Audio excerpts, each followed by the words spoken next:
How you doing, everyone? Um, wow, I want to talk a little bit about what's going on with Syria and what our role is. Uh, I've really been thinking, contemplating a lot over the last few days because I'm conflicted. I sit here in my Marine Corps T-shirt, hoorah for all of my brothers and sisters out there. We have mottos like "Kill them all, let God sort them out," and a lot of times I say that many times about many situations. You know, United States of America and the United States Marine Corps, no greater friend, no worse enemy. So what's going on in Syria? Well, they use chemical weapons against their own people. Chemical weapons. Killed a lot of them. So that's one point. It's like if you walk outside and you see somebody pouring gasoline on your neighbor and getting ready to light a match.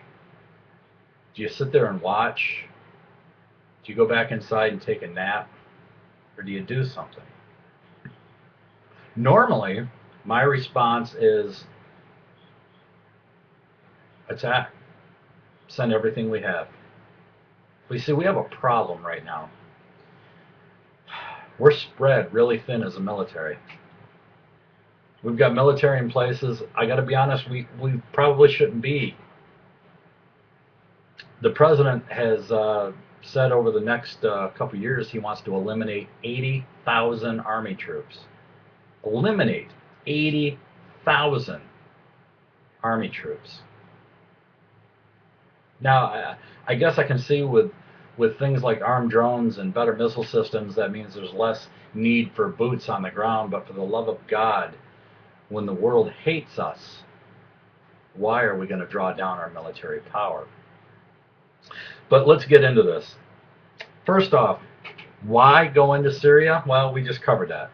They launched chemical weapons against their own people. They have more. They said they'll do it again. Do we let innocent people die? Do we let innocent men, women, and children suffer the horrific effects of chemical weapons? Do we go without Congress is okay? You see, we are, and let me be honest, the president, he said he's contemplating action. Well, we have 4 warships now in the area, and fighter planes are now moving into the area. It was announced a couple of months ago that a couple of battalions of Marines were on the border of Turkey next to Syria watching what's going on. Now, I dead set against any troops on the ground over there. We don't need them using chemical weapons on our troops, not when we have the technology we have. So we have ships that are able to carry in up to 90 Tomahawk missiles each. 4 of them are now there. It's a good amount of missiles. Plus we have drones in the area, and we're now sending in a large contingency of fighter planes. Make no doubt about this. I truly believe we're going. And I truly believe it'll be in the next 48 hours. I hope I'm wrong. I pray I'm wrong. But I don't think I am. Normally in a situation like this, we have to go to Congress to get their okay and their blessing. Now, the president does have powers. The president is the commander-in-chief, and he can order troops into action without the consent of Congress. If you remember, President George Bush did that back in Iraq. And if you also remember, not to get super political, but Joe Biden was the one leading the charge to impeach George Bush because he didn't go to Congress to ask to go to war. But now they're in the same situation. Who are we helping? Who's the good guys? Who's the bad guys? Well, there are Syrian rebels that are fighting against the regime right now that launched these chemical weapons. But who are these rebels? Unfortunately, it's Al-Qaeda. Do you remember them, Al-Qaeda, from 9/11? Al-Qaeda is the ones we want to help. Excuse me, let me rephrase that. I don't want to help them. Al-Qaeda is the group that our president wants to go assist. The ones that murdered Americans on 9/11. The ones that destroyed a lot in this country. Senator Kucinich has said that the United States is going to become Al-Qaeda's Air Force. Think about that. We are going to become the Air Force. We are going to become the support, the backbone of Al-Qaeda. See, now, there's a lot of countries right now that we're going to have an issue with by doing this. First off, North Korea. They got caught today trying to send thousands and thousands of gas masks to the Syrian armies, the Syrian government, the ones that are launching the chemical attacks, so their troops. These idiots can stay alive. But the other side, the rebels, are Al-Qaeda. Evil, evil, evil, evil. So North Korea gets caught sending gas masks. Russia and China, who usually hate each other, have bonded together in their hatred toward America and released a statement saying if we go in, there will be, and I quote, catastrophic consequences. Catastrophic consequences. What can they be? Who knows? Syria has already said if we go in, they're going to use every available method, every available weapon to fight us. They've already used chemical weapons on their own people. What are they going to use on us? Iran, you know, our favorite people over there, Iran, has said if we go into Syria, they're going to attack Israel. They all want to kill Israel. But why attack Israel? Because they know we are already spread too thin across the world.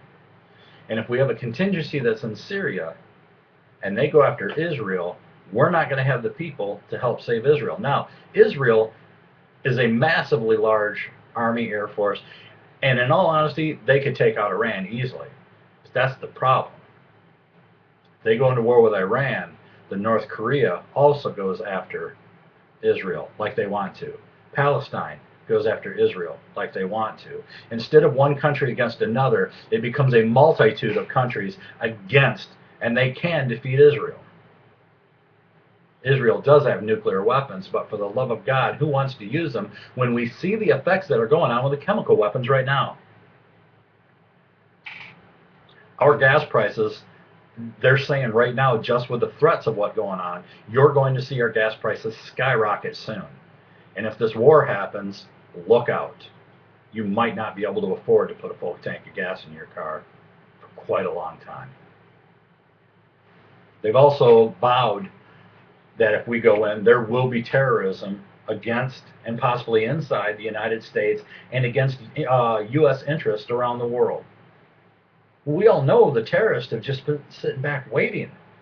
They've been attacking us in little spots. They know that we don't have the balls to say what terrorism is. Hell, this Army major, who is a terrorist who killed a whole bunch of other soldiers, he was just charged with murder. He wasn't charged with terrorism. Why? Oh, it was workplace violence. Even though he was screaming, you know, what is it? I don't remember what he was. It's the Allah Akbar. Yeah, that's what he was screaming. Allah Akbar, Allah Akbar, and killing American troops. But no, he wasn't a terrorist. Benghazi. We know that was a terrorist attack, but oh no. That was caused by some guy who made a video. We're afraid to say what things are. But I'm sorry, I don't want to get too political on this. Here's my fear. Here's my fear in a nutshell. And I can't believe I'm about to say this. World War III. I joined the Marines back in 1985 to fight Russia in World War III. Well, that didn't happen. See, we created bin Laden and his group to fight Russia in the hills of Afghanistan, and they did. And Russia was destroyed. Some of you might not be old enough to remember, but I certainly do, the day we all woke up and went, wait a second. The United States and Russia were the number one, number two superpowers in the world, and we were so close together, no one really knew who number one and number two was. Although we knew we were number one. And then one day we woke up and Russia was gone. The Soviet Union had disappeared. And now they're starting to come back. But if that powerful country can be taken apart, who thinks we can't? This is where the problem lies. Do we do this or not?